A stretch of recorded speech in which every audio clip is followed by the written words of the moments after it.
Hej och välkommen till Life for Us. Du kanske har sett något tidigare avsnitt där jag har berättat att jag och min hustru har flyttat till Spanien och Ayamonte och vad man bör tänka på när man kommer ny till en stad. Och idag tänkte jag berätta någonting om hur man gör för att skaffa ett residence. Sånt här litet grönkort som vi fick häromdagen efter mycket om och men. Det är nämligen som så att sånt här residence ska man skaffa om man vistas i Spanien mer än 90 dagar under en ettårsperiod. Och det behöver inte vara i sträck utan om man är här till exempel flera gånger per år under ett år och det blir mer än 90 dagar så skall man då enligt reglementet skaffa ett sån här residence. Vi som bor här mer än 183 dagar per år, vi ska definitivt skaffa ett residence. För annars så blir det inte så roligt. Och nu tänkte jag berätta lite grann hur vi gjorde för att skaffa våran residence. Och då är det som så att det är lite olika saker som man ska tänka på. Men vi bor ju här mer än 183 dagar. Och vi arbetar inte i Spanien. Och det är också lite olika regler vad man ska tänka på om man arbetar eller inte. Men vi arbetar alltså inte här i Spanien. Då så. Sen är det också så här att man ska ju ansöka om en tid på då polisstationen. Oftast är det polisstationen där man bor för att då få en tid för att ansöka om residensen. Här hos oss i Ayamonte så var det väldigt kort väntetid så att vi gjorde som så att vi tog och fram de papper som vi behövde till att börja med innan vi ansökte om residensen. Så gjorde vi.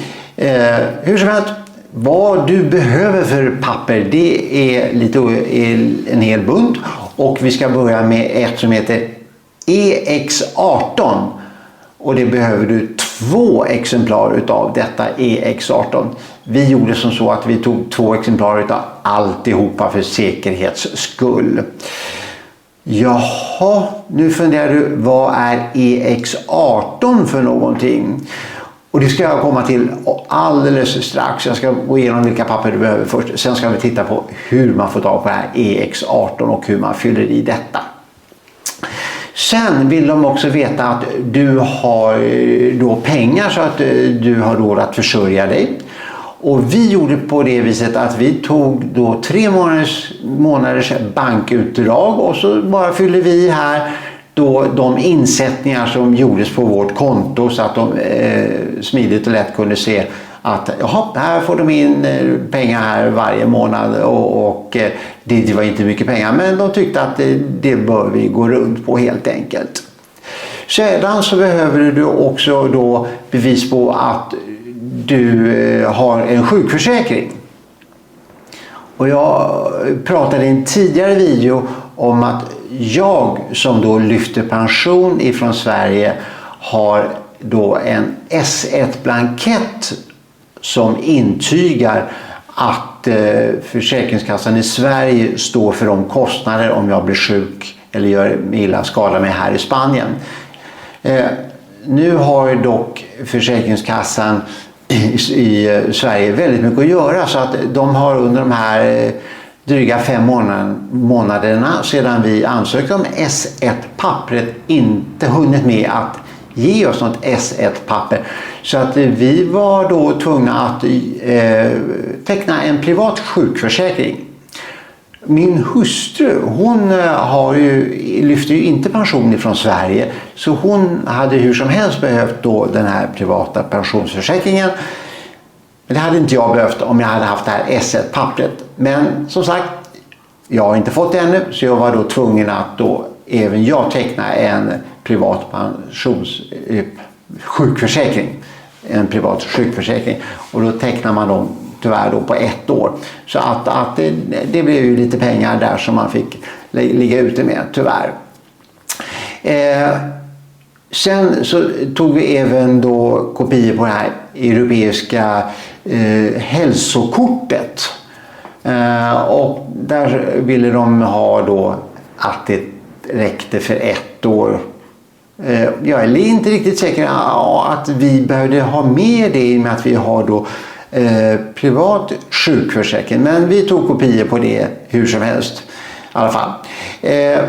Sedan så ville de ha då en kopia på den här NIE-beviset som du ska ha.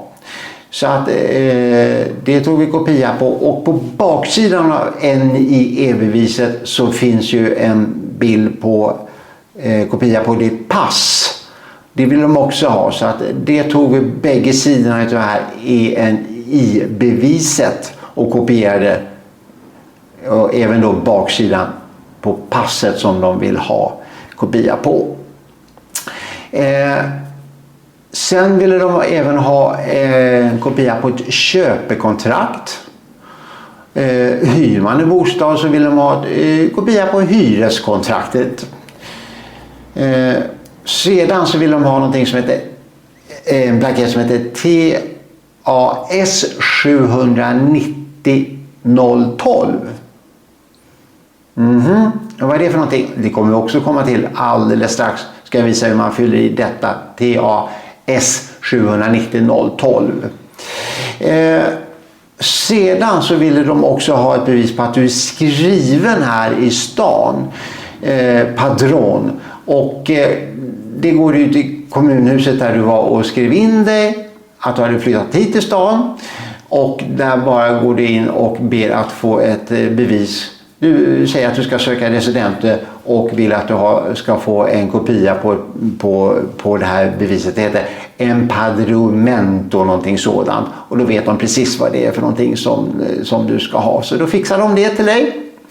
Så det var de papperna som du skulle behöva ta med dig då till polisstationen.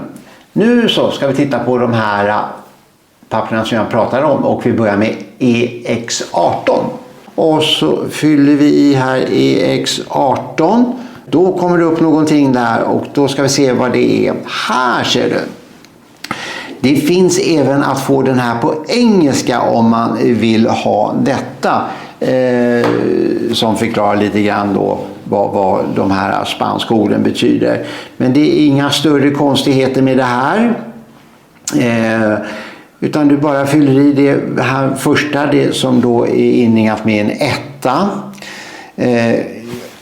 Vi hade turen att ha med oss vår advokat som en liten stund, och han hjälpte oss bara att förklara vad det var vi var ute efter helt enkelt. Och längst ner så finns det någonting här som heter representante legal, och det skulle vara då advokaten, men här fyllde han inte vi fyllde inte i någonting där alls. Sen så går vi ner lite grann här, så ska vi ta och titta. Och här, 4 här finns det något då, residencia temporär eller residencia permanente. Vi fyllde inte i någonting överhuvudtaget här, gjorde inte vi. Utan det enda vi gjorde här med det var att vi skrev in våra signaturer här längst ner. Det var allt vad vi gjorde med det här pappret EX18. Sen ska vi titta på nästa. Sen ska vi titta på nästa papper som jag pratar om. TASA 790 12. Och då ska vi se vad som kommer fram här. Så, och då ska vi se, går vi in där på den. Här kan du då fylla i uppgifterna direkt i maskinen. Så. Och bara för att jag ska kunna gå vidare så kommer jag lite snabbt att fylla i lite saker här, bara pang.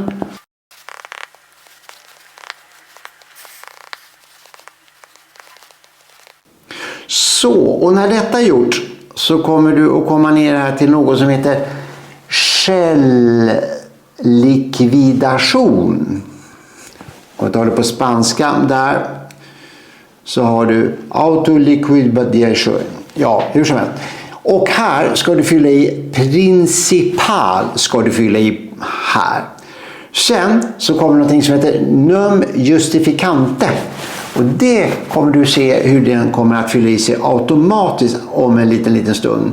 Sen pengar här, det är bara struntar vi. Men vi går lite neråt här på sidan. Och här kommer du komma till någonting som heter certificado de registrero bla bla bla bla. Och det fyller vi i på det viset. Det är det enda du behöver fylla i där. Sen så ska vi gå ner här och fylla i ytterligare lite grann. Där. Och som du ser, här är det då ifyllt själv 12 euro. Sen gjorde vi som så att vi betalade in bankomat. Så då fyller du i där en effektivo. Så. Sen ska vi se om jag får någon ordning på de här siffrorna. Där kom det. Och då ser du här att nu kom den här upp. Och då här ser du här på num justificante. Då står det att det är ifyllt. Du ser att det är ifyllt helt automatiskt.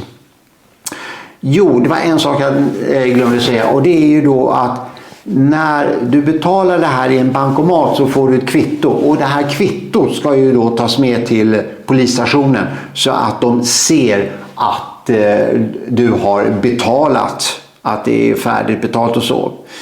Ja, sen var det inga mer konstigheter med det.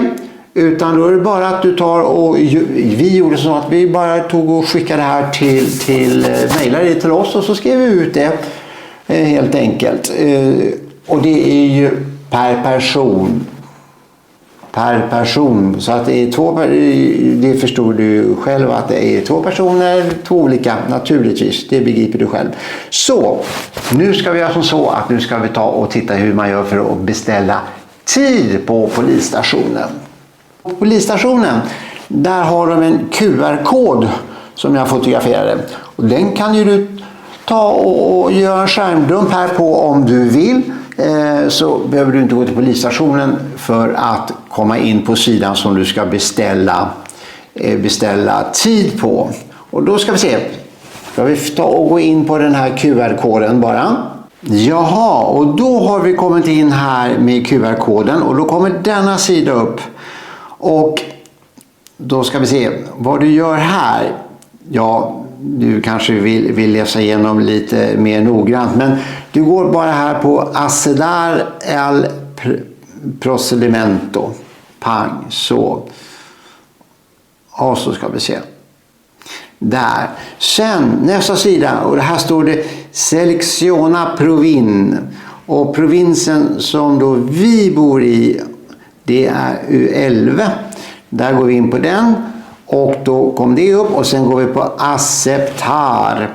Sen så ska vi se. Sen vill de ha reda på var någonstans som du vill gå i den här regionen. Och vi bor i Ayamonte. Pang. Där så kommer Ayamonte upp. Sen går vi ner på nästa. Desiplega para bla bla bla. Här. Och vad du ska göra här är det då den här Policia Certificado de Registrero bla bla bla. Den bokar vi in och så går vi på acceptar. Så. Ja, sen går vi på nästa entrar. Och här är det som så att här fyller du då, har du välja på, du kan fylla i då ditt NII-nummer till exempel och så fyller du i ditt namn och så går du vidare. Här kan då tyvärr inte jag gå vidare för då här står det att jag redan har en tid. Men när du går vidare på den här sidan så kommer du komma till då du ser vilka tider som är lediga. Och är ni flera stycken så måste ni beställa då flera tider. Det går liksom inte att beställa en tid för till exempel 2 personer utan man måste beställa tid för varje person. Och när detta är klart så får du ett mejl helt enkelt att du har en tid hos polisstationen. Så det var nog allt som man behöver göra för att få ett residens. Det är jättebra om du har med dig någon som kan spanska. Vi hade med oss vår advokat som var där bara och pratade med om i början och sen så var han fick ett ärende att lämna oss, men det var inga problem med det. Problemet är att på polisstationen som vi har här i Ayamonte så är de inte så där jättebra på engelska, så att det kan vålla lite problem. Bor du till exempel i Torrevieja eller någonting där det dräller av svenska så är jag kanske övertygad om att de har då personal som är bättre utrustade med det engelska språket. Så gjorde vi i alla fall för att få residens. Och ska du söka residens så hoppas jag att detta har varit till någon hjälp för dig och lycka till med ditt residens. Tack för att du tittade och hoppas att vi syns någon mer gång. Ha det så bra. Hej då!